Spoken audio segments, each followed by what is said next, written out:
Hi hello friends, welcome. எல்லாரும் எப்படி இருக்கீங்க? இன்னைக்கு வந்து பட்டாணி சுண்டல் பார்க்கலாம். இந்த மாதிரி சுண்டல் செய்யுங்க, செம்ம டேஸ்டா இருக்கும்.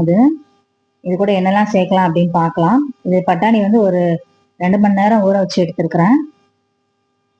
தேவையான அளவு எடுத்துக்கோங்க. இது ஒரு 2 பேர் சாப்பிடலாம், அந்த மாதிரி செய்கிறேன். எடுத்து வச்சுட்டு அதோட நான் வந்து கேபேஜ் அண்டு பொட்டேட்டோ வந்து கட் பண்ணி வச்சிருக்கிறேன். பொட்டேட்டோ வந்து இந்த மாதிரி ஸ்லைஸ் ஸ்லைஸாக போட்டு கட் பண்ணி எடுத்து வச்சிருக்கிறேன். கேபேஜ் போட்டு பொட்டேட்டோவும் போட்டு அதை கூட மசாலா செய்யும்போது மசாலா சுண்டல் வந்து ரொம்ப டேஸ்டாக இருக்கும். ஒரு வாட்டி இந்த மாதிரி ட்ரை பண்ணி பாருங்க, குழந்தைங்களுக்குலாம் ரொம்ப பிடிக்கும். இது ஈவினிங் வந்து ஆயில் பொரிச்சது கொடுக்காதக்கு இந்த மாதிரி பாயில் பண்ணது கொடுத்தீங்கன்னா ஹெல்த்தியும் கூட. இப்போ எல்லாத்தையும் எடுத்து குக்கரில் போட்டுட்டு இதோட கொஞ்சம் மசாலா சேர்க்கலாம். கொஞ்சம் கருவேப்பிலை போட்டுக்கோங்க. கருவேப்பிலை கண்டிப்பாக போடுங்க, செம்ம வாசனையாக இருக்கும். 1 ஸ்பூன் மிளகாத்தூள் போட்டுக்கலாம். 1 ஸ்பூன் கறி மசாலா தூள் போட்டிருக்கேன்.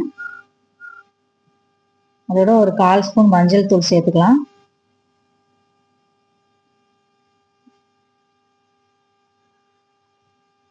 லைட்டாக ஒரு பிஞ்ச் வந்து பெருங்காயம் போட்டுக்கலாம். லேசாக போடுங்க, ரொம்ப லேசாக போடலாம். அதோட உப்பு போட்டு தேவையான அளவு உப்பே போட்டுடலாம். அப்புறமா எக்ஸ்ட்ராவாக போட வேண்டாம். அந்த காயெல்லாம் முங்குற அளவுக்கு தண்ணி ஊற்றிக்கோங்க. ரொம்ப வந்து தண்ணி மேலே வர வரைக்கும் ஊற்ற வேண்டாம். மூடி போட்டுட்டு ஒரு 4 விசில் இல்லை 5 விசில் வச்சு எடுத்துடலாம்.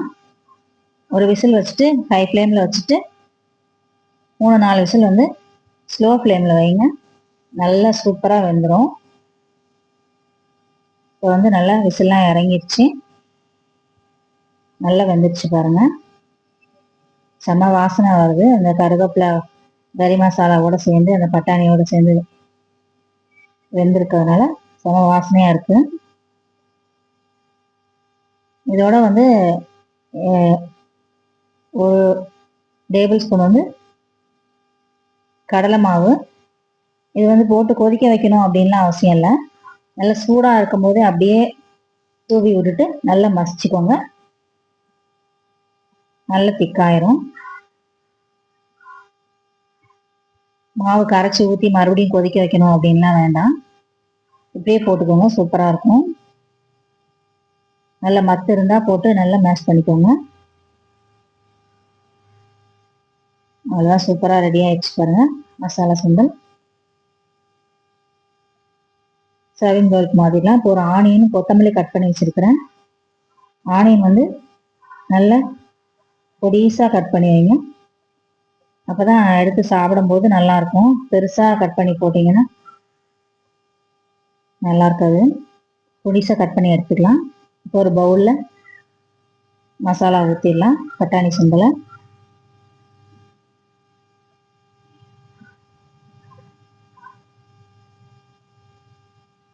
உங்ககிட்ட மிக்சர் இல்லைன்னா சிப்ஸு அது மாதிரி எதாவது இருந்தால் கூட போட்டுக்கலாம். அதில் மிக்சர், சிப்ஸு, ஓமப்பொடி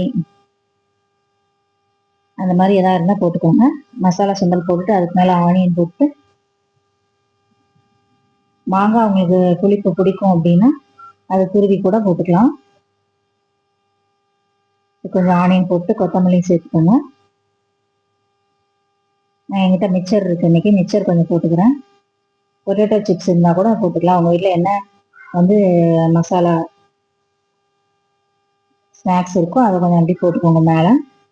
போட்டுட்டு பிள்ளைங்களுக்கு கொடுங்க, சூப்பராக சாப்பிடுவாங்க. ஓகே ஃப்ரெண்ட்ஸ், நீங்களும் உங்கள் வீட்டில் இந்த மாதிரி செஞ்சு சாப்பிட்டு பார்த்துட்டு எப்படி இருக்குன்னு சொல்லுங்கள். ஓகே ஃப்ரெண்ட்ஸ், பாய்.